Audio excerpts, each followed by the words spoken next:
Hello mga kababayan ko dyan sa Pulilan, Bulacan, sa Dampol B.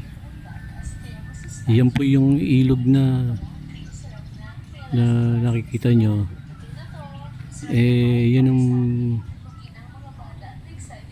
ginawa hindi para hindi bahain ng Pulilan Dampol B.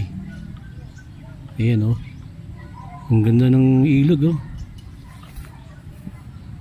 Diba?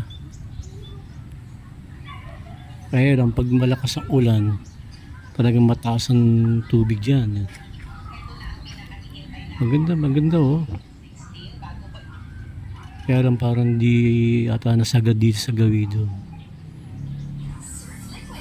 Pwede ngang part yung itong ilog na yun eh. Kung pag mamasdan nyo, ayan o, dapat yan may harang para di nahuhulog yung mga tao dyan na ayan, again, nangingisda sila, ayan o. Ayan, mga kababayan ko, nangingisda sila o. Ginagawa nilang parang pasyalan, no?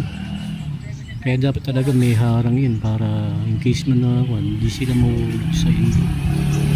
Diba?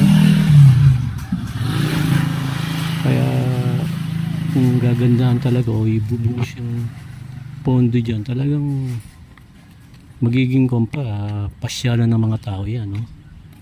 Kaya mga engineer sa construction dapat lagyan ng harang para di dire-diretso yung tao dyan, hindi mahulog. Kaya mga kababayan ko dyan sa Pulilan, Bulacan, sa may Dampol B, yan maganda lugar na ito, pwedeng pasyalan. Kaya gandito na lang mga kababayan ko sa Pulilan.